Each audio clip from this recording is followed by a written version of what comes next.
Oi turma, hoje eu vou gravar um vídeo motivacional, não tem nada a ver comigo, com o meu estilo, né? Eu até nas minhas aulas a gente critica os coaches e tal, né? Mas hoje eu vou fazer um vídeo motivacional, vocês vão ver. Só que claro, sempre vai ter um tom assim de ironia, tá? E esse vídeo começa com o seguinte, ó. Primeiro, galera, eu percebi que o YouTube tem muito, mas muita autoajuda, tá? Os vídeos mais assistidos, assim, eles são vídeos de autoajuda, certo? Então, se tu for pensar, tipo assim, ó, como ganhar dinheiro na internet, como estudar, como rezar bem, como estudar direito, mas é tudo uma coisa meio autoajuda, assim, tá? E nada contra a autoajuda, é legal. Mas olha o que acontece. Turma, essa autoajuda, na minha leitura, tá? Ela se divide em dois grandes grupos. Um grupo é de uma autoajuda que diz que você precisa mudar o seu mindset, você precisa fazer tais coisas, você precisa mudar, né, o seu eu, o modo como você enxerga as coisas. Ou seja, é um tipo de autoajuda que coloca em você a responsabilidade das decisões que vão transformar o seu futuro em direção ao sucesso, tá? Ou seja, é uma visão individualista, certo? É uma autoajuda individualista, que de certo modo se conecta, né, com aquela filosofia mais antiga, certo? Que trabalha com a ideia do cuidado de si, né, das virtudes. Então tem uma coisa que é legal assim nessa filosofia. Muito bem. Por outro lado, existe uma outra linha de autoajuda, tá? Que é uma autoajuda que não está direcionada a uma responsabilidade individual da pessoa. Ela está atrelada a uma dimensão cosmológica, espiritual, né? Mística. É tipo assim, você tem que fazer algumas coisas porque aí o universo vai conspirar a seu favor, né? Tipo, existe uma energia cósmica que está provocando determinadas transformações na sua vida, então você tem que fazer uma certa coisa assim, que geralmente não tem muito sentido, né? Você segue umas receitas e tal, e aí o universo vai conspirar a seu favor, né? Não é assim, pessoal? Vocês estão rindo, né? Tenho certeza que estão rindo da minha ironia, mas é assim. De um lado tu tem uma autoajuda que coloca toda a responsabilidade na pessoa, do sujeito, né? Tipo assim, o mundo depende do que eu faço, né? O meu futuro, o meu sucesso depende só de mim. E uma outra que diz que o meu sucesso e o meu futuro depende, na verdade, de uma instância da qual eu não controlo, sobre a qual eu não tenho controle. Uma instância da qual eu sou meio que uma marionete, né? Eu estou meio que inscrito num destino sobre o qual eu não controlo. Olha que coisa interessante, né? Se for pensar, galera, isso na história da filosofia, essa visão aqui mais liberal, tá? É uma visão que trabalha com a ideia de meritocracia, né? Ela resgata aqueles valores justnaturalistas, tá? De uma compreensão ali modernista, né? Do direito da nossa própria vida. E essa outra aqui é aquela visão de assim mais medieval, sabe? De que existe uma instância superior a nós que controla, né, o nosso destino e assim por diante, tá? Uma é renascentista e a outra é baseada numa compreensão teológica, como posso dizer assim, talvez mais medieval. Enfim, não queremos fazer essas classificações porque podem ter várias exceções também, tá? Só para vocês entenderem da onde que vem, né, essas duas formas de autoajuda. Só que, galera, nem tudo depende só de nós ou de uma instância mística superior, certo? Nem tudo. Às vezes, o nosso sucesso ele depende também da sociedade, ele depende da nossa comunidade, ele depende do lugar onde nós vivemos, tá? Pierre Bourdieu já falou sobre isso. Pierre Bourdieu é um grande pensador do século XX. Ele sofreu muita exclusão, ele fez pesquisas lá É um país colonizado pela França, esqueci o nome dele, mas ele é de origem simples, então ele sempre foi meio que escanteado, assim, dos círculos acadêmicos, né?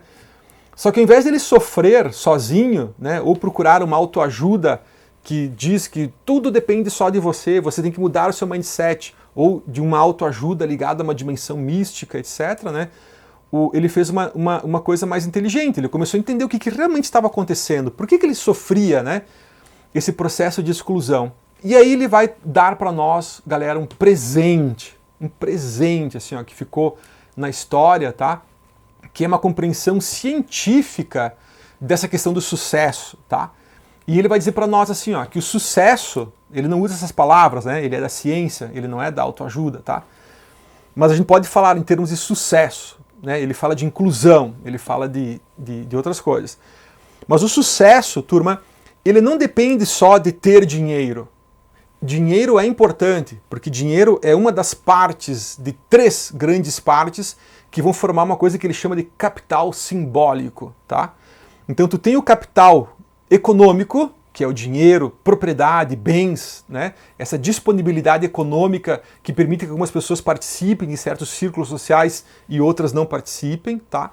Mas esse é apenas um dos 3 capitais.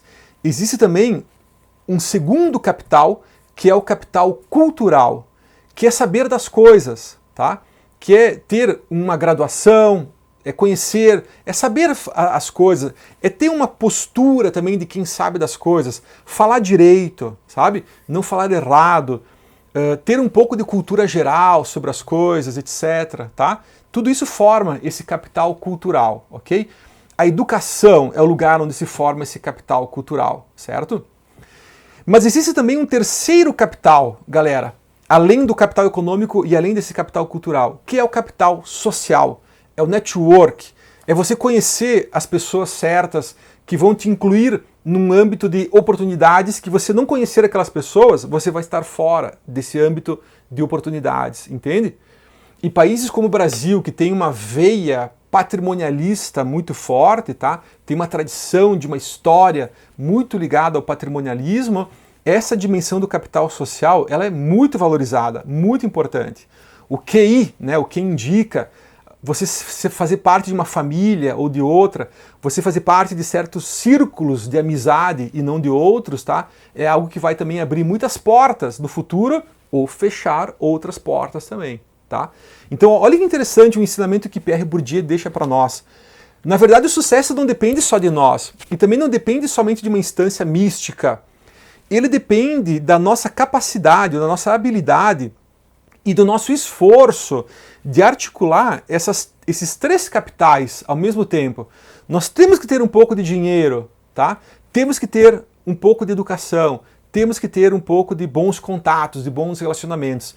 Se a gente tiver muito dinheiro, mas não tiver cultura, não saber de nada, ser uma pessoa ignorante, pessoal, a gente até pode participar de círculos sociais que valorizam apenas a questão da cultura, o cara que paga o ingresso, por exemplo, entende? Mas esse cara vai estar bloqueado na participação em vários outros círculos sociais que poderia ser o desejo dele participar, que poderia ser importante para ele, entende? Da mesma forma, a pessoa pode ter muito dinheiro, mas se ela não tem bons relacionamentos, tá? Ela também fica excluída de uma grande parte da sociedade. E já que nosso público aqui do nosso canal são predominantemente estudantes de direito, profissionais do direito, pense na advocacia. A advocacia é uma área, é um nicho do mercado em que você precisa ter um pouco de patrimônio, certo?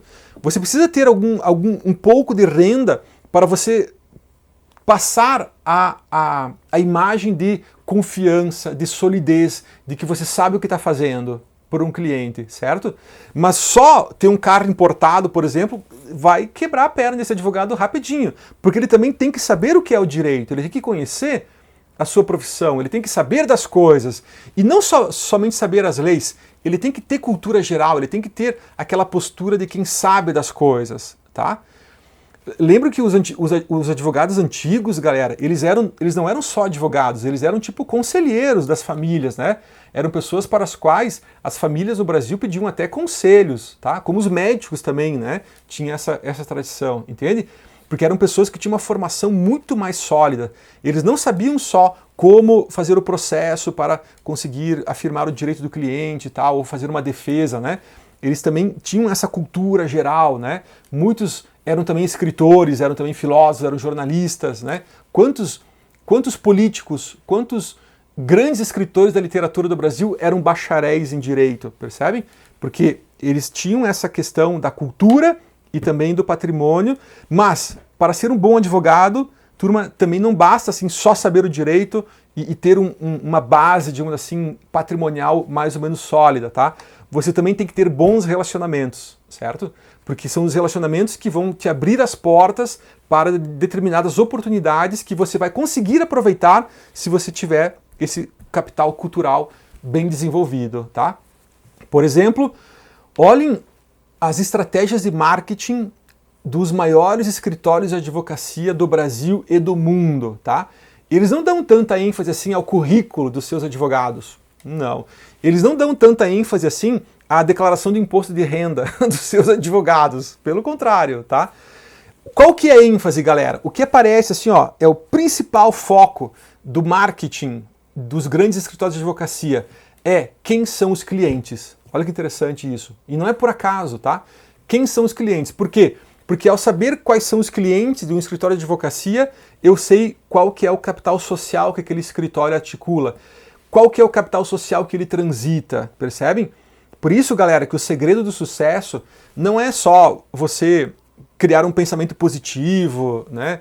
Uma motivação pessoal para mudar as coisas e tal. E também não é só cumprir determinadas receitinhas para agradar uma conspiração cosmológica a respeito da sua vida, tá? O segredo do sucesso, na verdade, está em você conseguir, aos poucos, ir construindo esses 3 capitais: o capital econômico, o capital cultural e o capital social. Porque quanto mais desses capitais você conseguir articular, e isso é uma coisa que aos poucos a gente vai construindo, certo? Mais capital simbólico você vai ter. Então, grupos que valorizam mais os relacionamentos, você vai ter esse capital para poder participar desses grupos. Grupos que valorizam mais inteligência, mais cultura, mais erudição, você vai ter também um capital para poder participar, para poder ser aceito, para poder ser convidado a participar desses grupos, tá? E os grupos que vão exigir como uma chave, como uma ficha simbólica para a entrada neles, esse capital econômico, certo? Você também vai ter um pouco, né, ou o suficiente, certo? Para poder transitar, assim, em alguns grupos, tá? Não caiam na armadilha, galera, de achar que tudo se resume só a dinheiro, né? Não, isso é errado, tá? Você pode ter um capital econômico muito alto, mas se você for uma pessoa que não sabe das coisas, você vai ser excluído de uma grande parte da sociedade.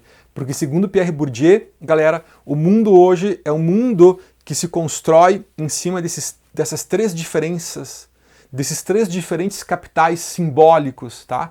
O cultural, o econômico e o social. Se isso faz sentido para você, se isso abriu a sua mente, né, para começar a enxergar outras formas, né, de se relacionar com o mundo, com as pessoas, escreva nos comentários, compartilhe o vídeo com os seus amigos, com seus colegas, inscreva-se no nosso canal e tem mais uma coisa, ative as notificações, isso, o sininho das notificações, porque tem muita gente vendo nossos vídeos, curtindo, mas o pessoal não está se inscrevendo. Eu tenho um gráfico aqui que mostra para mim. Muitas pessoas estão vendo todos os nossos vídeos, estão acompanhando as nossas publicações, mas não estão inscritas no canal. Então inscrevam-se, porque isso ajuda o YouTube a entender que esse tipo de conteúdo ele pode ser espalhado, né? Pode ser divulgado, pode ser recomendado para outras pessoas que, como você, também precisam saber dessas coisas que são interessantes. Tá bem, pessoal? Valeu, galera! Uma boa semana e um abraço a todos e todas!